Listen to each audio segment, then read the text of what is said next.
Hello and welcome back to Real Chalk Reviews. This review is for Tyler Perry's Zatima. This is Season 3, Episode 5, Game Changers.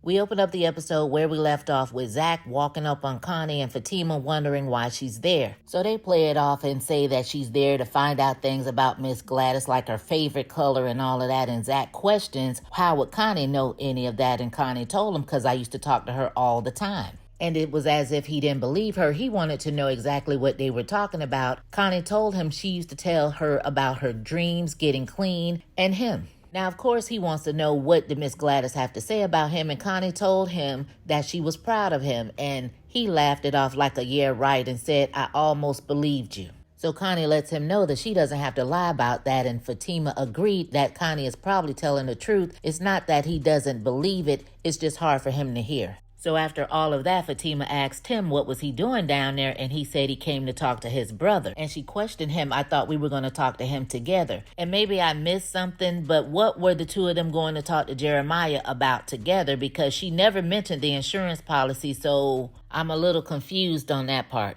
But anyway, Zach says he felt like he wanted to do it on his own because Jeremiah is a live wire, she's pregnant, and if he says something crazy, he's gonna lose it. And basically for Fatima, listening to Zach talk like this, it just makes it harder for her to tell the truth because he just confirmed that he's gonna completely crash out when he finds out his crackhead brother had her laid out in that parking lot, bruised up while being pregnant, trying to take something from her. So I'm guessing in her mind, this is why she feels she needs to protect Zach from going to jail. But anyway, she says she understands Jeremiah and what he has going on. And Zach, he really didn't care. His mind was made up, so he walked off to go look for Jeremiah. And of course, Connie tried to stop him. So him and Connie, they go back and forth about whether she knows where he's at or not, if she's been outside all day, all of this crazy mess back and forth. And he said he must have did something that's really messed up. And when I find out what it is, I'm going to unalive him. Did he do something to my mom's stuff? She says, no, he didn't. And Fatima is over there shaking like a leaf looking at Connie like, girl, don't say nothing. And Zach, he pretty much figures that they're covering for him. And he says he's going to find out what it is. So coming in right on time, Fatima gets saved by this text message from Angela saying that Bryce tried to unalive himself and Zach can't believe it. So Fatima, she calls Angela back to find out what's going on, and she tells her that he tried to unalive himself running into some car. So she puts it on speakerphone so Zach can hear. And of course, she says that he did it because he was stressing out over the money and the whole Zach situation. And Zach was like, oh Lord, like now it's my fault type thing. And Fatima tells Angela, we'll be right there. And Zach was like, oh no, we're not. So she hangs up with Angela and she tells Zach, come on, Zach, we got to go down there. And Zach is like, well, why do I have to go? And Fatima tells him, well, you should have told him. And Zach was like, oh, so you're saying this is my fault. And again, it's the irony of it all for me because Fatima, you should also tell Zach what you need to tell him because it's going to be just as tragic in the end. But Fatima, she does tell him that it's not his fault and kind of convinces him to leave. But Zach's mind was still on Jeremiah and he tells both of them he knows that they're up to something and lets Connie know, when you see my brother, you let him know that I'm looking for him. So we head over there to the barbershop where Belinda is in there telling all of Bryce's business. They start talking about a bunch of nothing and Mr. Tyrone came through with the question of the day, hoping somebody in the shop can help him out, and he wanted to know why was Belinda there. Mr. Tyrone is funny to me. So they go back and forth with the little comedic banter, and he basically kicks her out of the shop. So after Belinda leaves, Tony and Mr. Tyrone start ragging on Nate, saying that he's just messing with her because he needs somewhere to stay. We do get a mention of Lori's name, but that's about it. So then Jeremiah walks in the shop, and he's trying to sell this watch. So they're looking at the watch saying, where'd you get this from? It's a nice watch. So Jeremiah, being the crackhead that he is, he's like, look, you gonna get to watch or what, all this talking? They're telling him, look, relax. They want to know where it came from. So Tony, he reads the inscription. He hands it to Nate and he reads it out loud to Fatima from Zach. Mr. Tyrone was over there like, oh, ish. So they said, did you steal Fatima's watch? And he said, no, she dropped it. So then he turned around and said that she gave it to him, and they peeped out the lies, and they were like, you need to get your story straight. Now, by this time, Tony, he is highly annoyed, and he's kicking Jeremiah out. Jeremiah tells him, I'm not going no effing where. He says, just give me the money. Tony says, I'm not giving you the money or this watch. So Jeremiah, he fixed his lips to say that they were jacking him. And they were like, oh, like you jacked Fatima. So they go back and forth about that, and they told him, look, if we tell Zach about this, he gonna beat your ass. Jeremiah had to let them know, you ninjas are the one that's scared of Zach. I'm not scared of him. I'm Jeremiah, and don't you forget it. So Jeremiah, he lights up whatever it is he was smoking, and Tony says, look, Jeremiah, whatever I told you, because he said before, don't smoke in my shop. Jeremiah thumps it over there towards him, saying, this is for your unalive father. And I thought that was pretty foul of him to say whether he was high or not. So Tony, he was attempting to charge at him, and Nate had to hold him back as Mr. Tyrone sat in his chair talking about, get your pie crust looking ass out of here.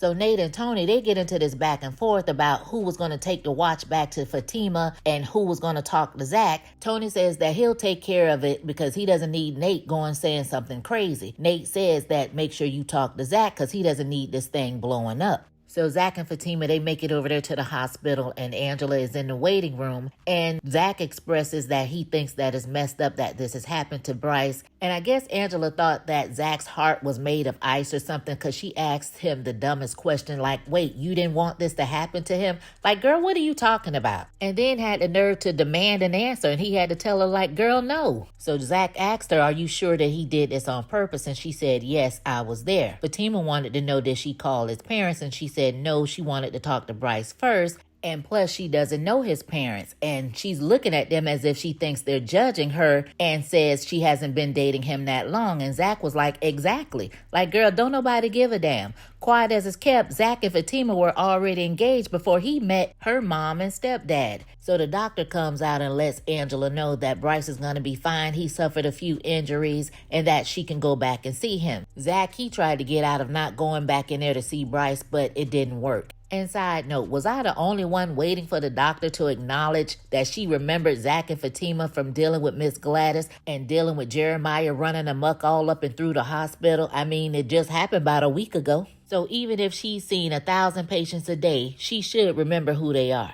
So Angela, she goes in first to talk to Bryce, ask him how he's doing, and wants to know, does he want to talk about what happened? And he's being very short and tells her he doesn't want to talk about it. Zach and Fatima, they come in. She says they're here to see you, and he's at first embarrassed. So Bryce says that he lost control of his car, and it really doesn't matter because it was a rental anyway. Just no regard for other people's property, no mention of the other driver, their life, their car being totaled, none of that. It doesn't even matter, right? So Zach was like, okay, cool, if that's what you want to say what happened. So then he tells Zach that he sold his car and he was going to give him the money at his mom's funeral until he can get him the rest. Zach is still looking like he didn't give a damn. He's looking at his watch. He's ready to go. And Fatima is urging him to tell Bryce that he's been let off the hook. So Zach tells Bryce that Preston bailed them out, and you can see the weight being lifted off of Bryce. He sits straight up like his spirit has been lifted. He also lets him know that Preston will now be getting 33%. Does he have a problem with that? And he's like, oh no, of course not. I'm like, I know doggone well it's of course not, sir. Bryce, he apologizes again, and Zach says they're cool. Zach tells him that he's glad he's still alive and not unalived, and they make Zach give him a hug. And of course, you know, Bryce now is skinning and grinning, showing all 32, happier than a kid in a candy store. So basically, the two of them somewhat make up. Zach says he needs to head on out to get to the funeral home, so he leaves. Fatima tells Bryce that she's glad that he's okay and just give Zach some time. He'll come around eventually. So once Fatima leaves, Angela is trying to get Bryce to talk about what happened, letting him know he needs to talk to a doctor because she watched him try to take his own life. So he tells Angela that he's fine, he's good, it's not that bad. She says, well, it was that bad last night. He told her, thank you for coming out, thanks for everything, but it's not like you give a damn about me anyway. And Angela had to let him know that that was a bunch of BS. She took off from work, sat out there all night, and all he wanted to know was, did she call his parents? She basically told him no, I guess she didn't have their number anyway, and he said good because they wouldn't understand. She kept pushing the issue. He keeps telling her he doesn't want to talk about that. He's good. Zach has his money now. She says, well, what's going to happen when something happens the next time? He doesn't want to talk about it. And she also had to let him know, just because I don't want to be in a relationship with you doesn't mean I don't care.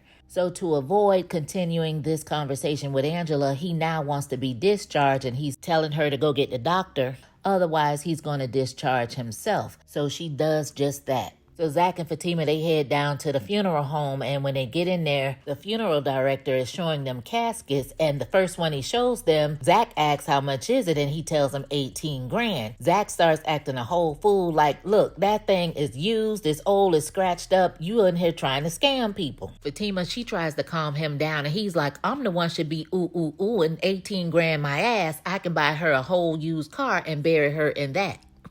So Fatima asks him, can he show them some caskets that are cheaper? And he says yes, and he says, your brother said, but before he can get it out, both of them are looking at him like, what? My brother? So the guy said, yes, Jeremiah was there earlier. So Zach, he calmly tells the guy that he will be the one planning his mom's funeral arrangements, and Jeremiah has a substance abuse problem. So the guy was like, well, now that makes sense, because he was asking, did you give your mom any jewelry? Because he thought that Zach had sent some jewelry for his mom to be buried in. So the guy says that Jeremiah gave him a Rolex to put on his mom's wrist, and Zach says that it was fake. He said, oh no, it was real. Zach wanted to know, how did he know it was real? And the guy says, you'll be surprised what people trade in to bury their loved ones. The whole time Fatima is looking scared and rubbing her wrist because she knows her watch is missing. So Zach, he's trying to figure out where would Jeremiah get a Rolex from. So he wanted to know, did the guy still have it? He said, no, he tried to get me to buy it, put it on your mom's wrist, and said you would pay for it.